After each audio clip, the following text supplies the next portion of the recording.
The morning of November 19th, 1598, off the coast of Noryang Point, in the narrow straits between the Korean peninsula and the island of Namhae, the last great naval battle of the Imjin War is already decided before the sun fully rises. The Japanese fleet is broken, fleeing in panic, the 7-year invasion of Korea collapsing into retreat. And then, in the final moments of the final battle, a single bullet finds its mark. The man who had never lost a battle, not one in his entire career, falls on the deck of his flagship. His dying words, whispered to his nephew, are an order. Do not let news of my death spread. Keep beating the war drums. Who was this man, and how did a single admiral, outnumbered, under-resourced, and twice imprisoned by his own government, save his country from annihilation?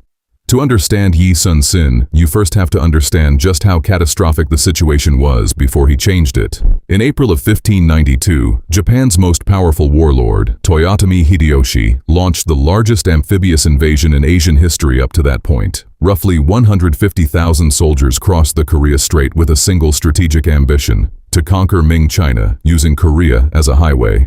The Korean army, long at peace and poorly modernized, collapsed with stunning speed. Seoul fell in less than 3 weeks. Pyongyang fell weeks after that. The Korean king, Seonjo, fled north toward the Chinese border in humiliation. On land, the situation was almost hopeless, but the sea was a different story. Yi Sun-sin had been appointed commander of the Jeolla Left Naval District in 1591, just 1 year before the invasion. His appointment was itself unusual. He was a career military man who had repeatedly clashed with politically powerful rivals. He'd been demoted, reassigned, and nearly destroyed by court intrigue more than once. And yet he had spent that single year of relative peace doing something no one else was doing: preparing. He drilled his sailors relentlessly. He studied the coastline. He oversaw the construction and refinement of a vessel that would become one of the most iconic warships of the 16th century. The Jeobuxian, the turtle ship.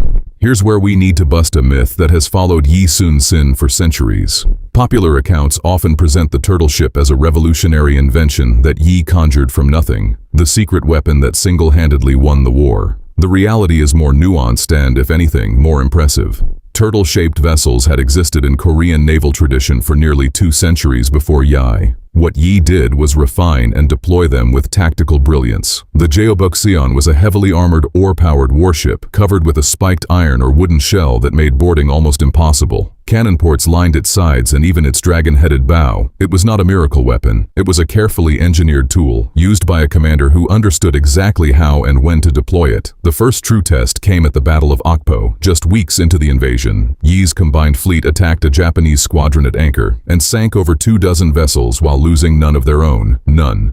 The Japanese Navy, built around the strategy of closing with the enemy, boarding, and fighting hand-to-hand, was simply not prepared for a Korean commander who refused to let them do that. Yi fought at range, with cannon, maneuvering to prevent boarding at every turn. It was a complete tactical mismatch, and Yi had engineered it deliberately. Over the following weeks and months, Yi won engagement after engagement, at Sacheon, at Dangpo, at the massive multi-day Battle of Hansan Island in July 1592, the engagement Yi himself considered his greatest. He used a formation called the Hakik Jinsik, or crane wing, to encircle and destroy a Japanese fleet of nearly 70 ships.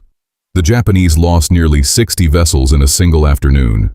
It was one of the most decisive naval victories of the century, and it mattered strategically in ways that saved Korea.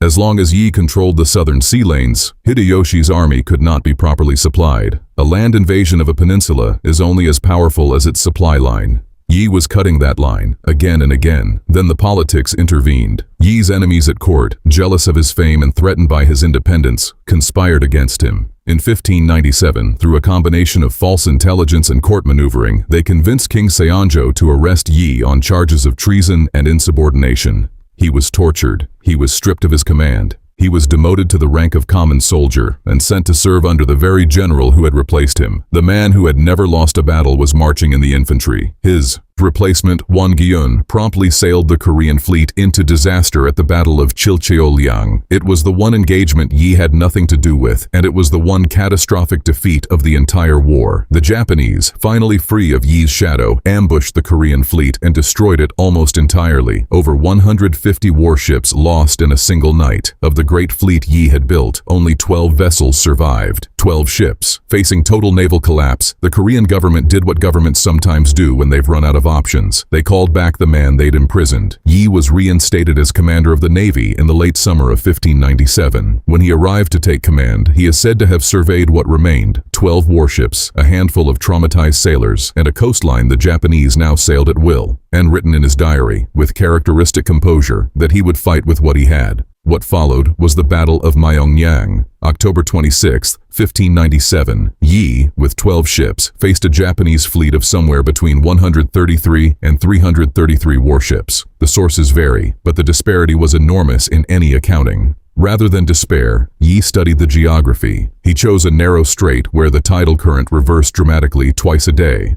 The channel at Myeongyang was barely 300 meters wide. He knew that if he could position his ships at the right moment, the current itself would become his weapon. When the Japanese fleet poured into the strait, they found themselves fighting both the Koreans and a tidal current that rendered their numerical advantage almost irrelevant. The narrow water prevented them from flanking. Their ships fouled against each other. Yi's cannon fire was devastating at close range. The Japanese lost at least 31 warships and their commanding admiral. Yi lost none. Myeongyang was not just a tactical victory, it was a psychological turning point. The myth of Japanese naval invincibility, which had grown after Chilcholyang, shattered against 12 Korean ships and one man's refusal to accept the terms the enemy had set. Take a moment to sit with what kind of man Yi Sun-sin actually was. He kept meticulous diaries, the Nanjung Ilgi, in which he recorded not only battle plans and troop movements, but grief. The death of his mother, the loss of his son in battle, his own physical pain from wounds and illness. He wrote poetry. He fasted before major engagements. He was not a remote figure of legend. He was a man crushed by political persecution who nonetheless showed up every time and did the work. Koreans have never forgotten this. He is not merely a historical figure in Korea. He is the closest thing to a secular saint the nation possesses, his statue standing watch over Central Seoul to this day. After Myeongyang, with a rebuilt fleet and Chinese naval support having entered the war, Yi systematically dismantled Japanese control of Korean waters. By 1598, Hideyoshi was dead, and his generals were attempting to withdraw their armies from a failed conquest. Yi's final act was to intercept that withdrawal, to ensure that the men who had burned Korean cities and slaughtered Korean civilians did not escape cleanly. At Noryang, he succeeded.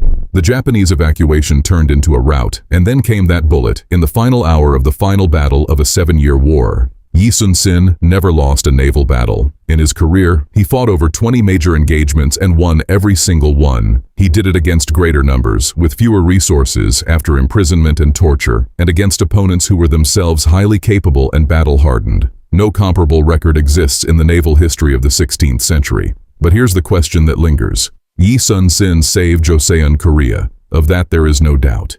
Yet within 3 centuries, Korea would find itself facing invasion again, this time without an admiral equal to the task. What happens to a nation that produces one perfect defender, but fails to build the institutions that could produce another? And what does it mean when a country's greatest hero is best remembered not for victory, but for his willingness to die for people who had already tried to destroy him? That question, of genius, institutions, and the long shadow of empire in East Asia, brings us to the world that Yi's victory preserved and what it eventually became.